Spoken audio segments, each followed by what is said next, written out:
তো মর্নিং, এখন আমরা প্রায় রেডি হয়ে গেছি অ্যান্ড একটু পরে বেরোবো, মানে রেডি হয়ে গেছে, সামনে নিচে গাড়ি চলে এসছে।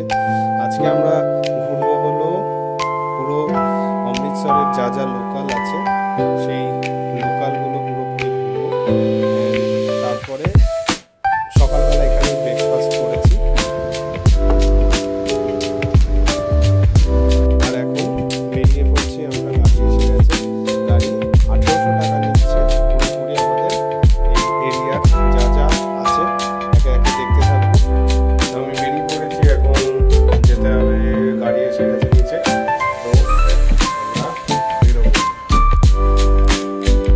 এটা হলো মার্কেট, আমরা সেকেন্ড দিন যাচ্ছি অ্যান্ড 1700 টাকা নেবে। এখানে টেস্ট হলো লাস্সি, সিরিয়াসলি হেভি টেস্ট, মানে কলকাতায় অ্যান্ড এদিক ওদিক তো প্রচুর খেয়েছি, বাট এখানকার আলাদাই একটা ব্যাপার থাকে। এটা হলো সুন্দর একটা মার্কেট, আমি কালকেও দেখিয়েছিলাম। আর 1700 টাকা নেবে 1500 টাকা ঘোরার জন্য, 200 টাকা নাকি পারমিট, আর বাকি আস্তে আস্তে দেখতে থাকবো। এটা হলো দুর্গানা মন্দির প্রেমিসেস, ভালো। এদিকে এন্ট্রান্স এরকম ভাবে এটা যাচ্ছে, রোদের জন্যই অর্ধেক সব ফাঁকা।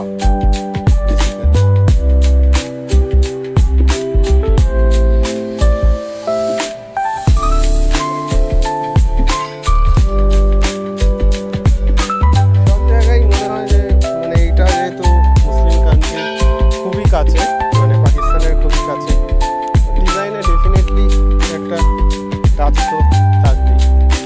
যেমন এইসব জায়গায় গম্বুজের যে চলটা রয়েছে, তো সেই দিক থেকে দেখতে গেলে তো অবশ্যই একটা মুসলিম টাচ আছে। আর্কিটেকচারাল ভিউর দিক দিয়ে দেখতে গেলে অবশ্যই কিছু না কিছু তো টাচ থাকবে। এই যে পাথরের ওপর লেখা বা ডিজাইনগুলো পাথরের ওপরে, সেখানে আছে, এই যে ডিজাইনগুলো দেখলেই বোঝা যায় যে একটা টাচ আছে।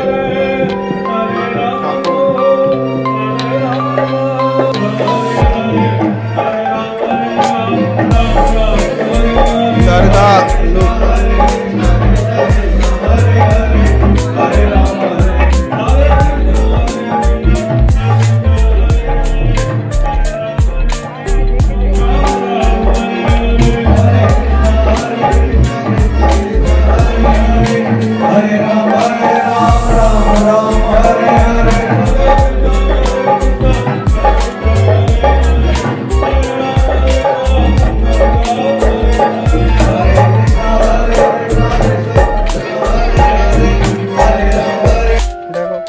দেখা দেখো সেই গম্বুজ, তো একটা টাচ তো আর্কিটেকচারাল টাচ থাকেই, কারণ আগে তো ইন্ডিয়া, ওখানে দেখো একটা মন্দির কিন্তু গম্বুজ, মানে আগে তো ইন্ডিয়া তো পাকিস্তানের সব একসাথেই ছিল।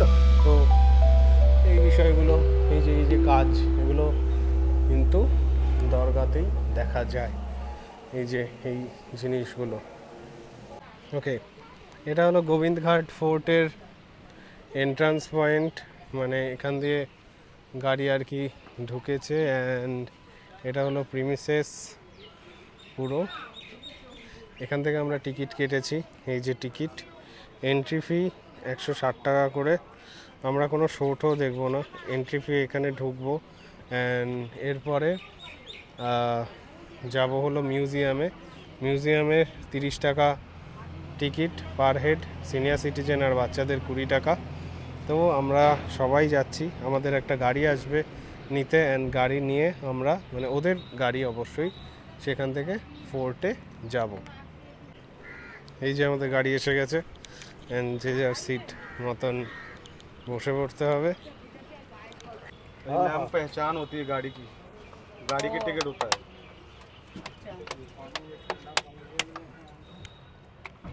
ওইখানে আরেকজন ভিডিও করতেছে।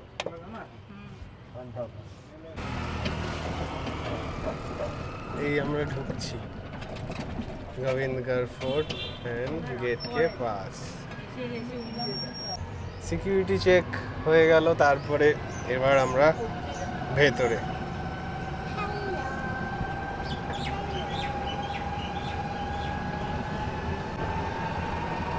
যাচ্ছি। এই যে কিলা গোবিন্দগড়। হ্যাঁ,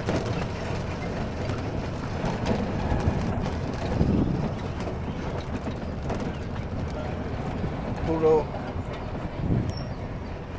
वाओ।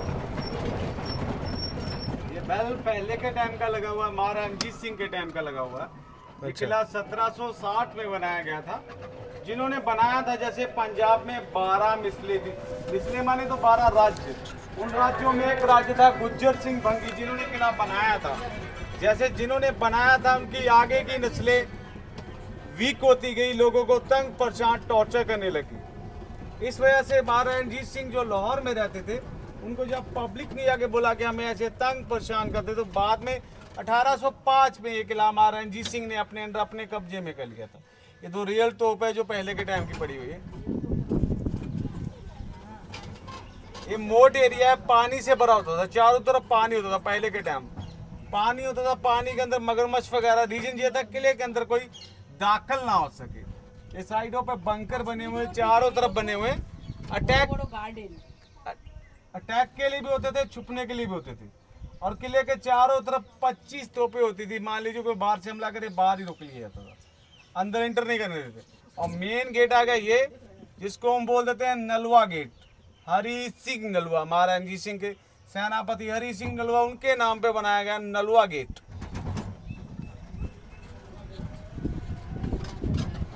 अभी पानी तो नहीं आएगा, पानी कहाँ से आता है? नहीं सर, पहले के टाइम पानी खतरा होता था, पानी होता था पहले के टाइम।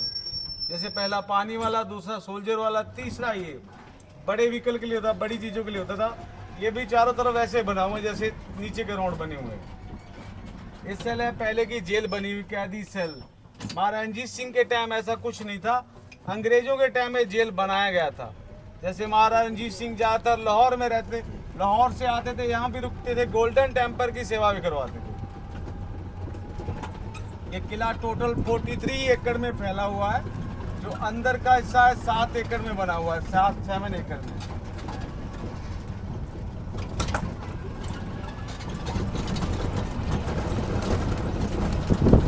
क्या है सर, पहले के टाइम जैसे सोल्जर विश्राम करने के लिए, रेस्ट करने के लिए होते थे। ये पहले के टाइम छोटा जगह विश्राम कर सोएगा कैसे? जी सर, छोटा जाएगा है ना सर, पहले के टाइम ऐसा ही होता था। कष्ट तो होता था, लेकिन सोने के लिए क्या करें। तो आदमी तो बहुत बड़ा था। आदमी तो जैसे फोल्ड होकर बैठते, अंदर बैठने के लिए होता था। बारिश के लिए, जैसे बारिश से बचने के लिए ये चीजें बनाई गई थी।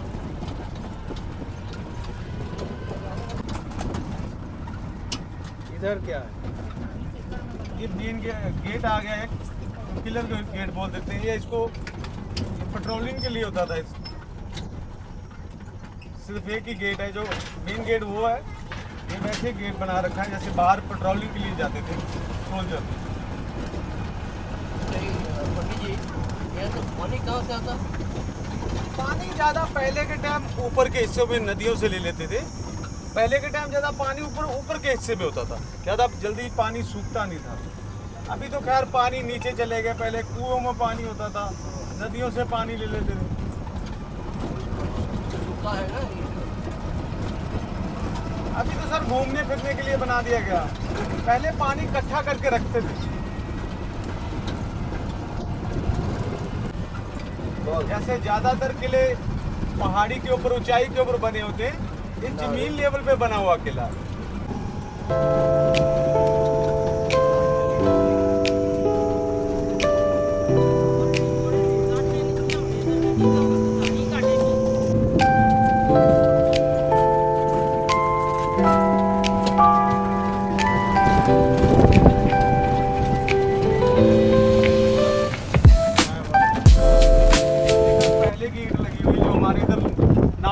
ईंट भी बोल देते हैं, लाहौरी ईंट भी बोल देते हैं।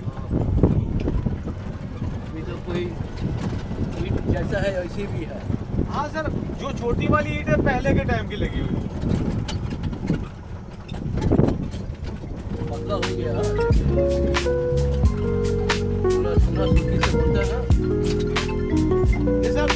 टूरिज्म है जो अलग से आपने टिकट ले रखी है। तोशा खाना और ये बिल्डिंग जो चाय बिल्डिंग से नाम से, वैसे इसके अंदर महाराज रणजीत सिंह के शस्त्र वगैरह पड़े हुए हैं। हम प्रमोट तो नहीं करते, लेकिन ये महाराज रणजीत सिंह के अंदर शस्त्र पड़े हुए हैं।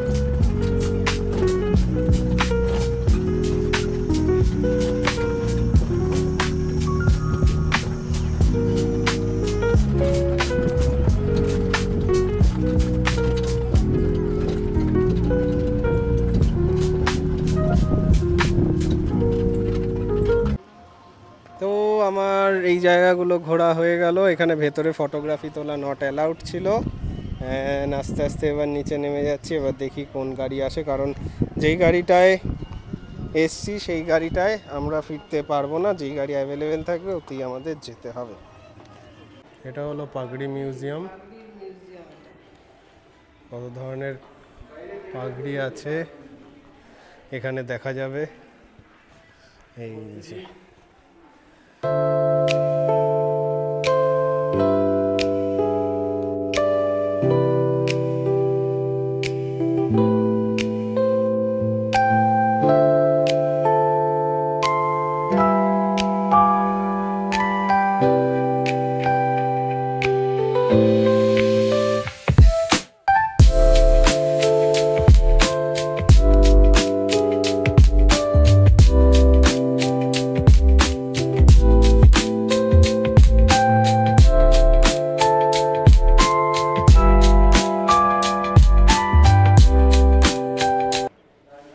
এটা সব থেকে বড়।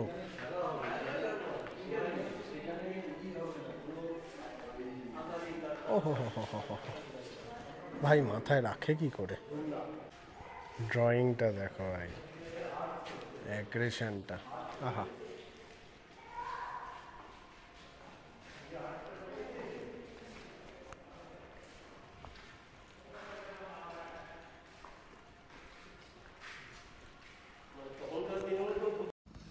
এটা এখানকার ইন্ডিয়া গেট। আর আমার মাইকটা সেই সময় একদমই কাজ করছিল না, তাই ওখানকার রিয়েল অডিও হাফ আসেইনি। এবার আমরা চলে এসেছি Punjab state war heroes memorial and মিউজিয়ামে। অ্যাকচুয়ালি আমার মাইকের ব্যাটারি না থাকার জন্য অনেক অডিও আসেনি, মিস হয়ে গেছে। এখানে 150 করে টিকিট। এখানে ভেতরে 8খানা মেমোরিয়াল হল আছে, গ্যালারি আছে, যেখানে আমরা বিভিন্ন রকম অ্যাক্টিভিটিস অফ হিরোজ অ্যান্ড ওয়ারে ইউজ করা বিভিন্ন ওয়েপেন্স অ্যান্ড ফেজেস এখানে ভালো মতন করে দেখানো আছে। এটা হলো এন্ট্রান্স। অ্যান্ড আগের বার দেখিয়েছি এই সেই পাতলা পাতলা ইট দিয়েই পুরো এই জায়গাটা তৈরি। এখানে টিকিট চেকিংয়ের পরে আমরা সোজা ঢুকে গেলাম। ভেতরটা খুবই সুন্দরভাবে সাজানো ছিল। অ্যান্ড ওই যে দেখা যাচ্ছে টলেস্ট শোর্ড ইন দ্য ওয়ার্ল্ড, এখানেই 45 মিটার্স টল। অ্যান্ড আস্তে আস্তে আমরা ভেতরে ঢুকে গেলাম। এটা মেশিন গান, কোনো একটা ওয়ারের একটা মেশিন গান এখানে রাখা। এবারে আমরা চলে যাচ্ছি গ্যালারি 1-এর দিকে।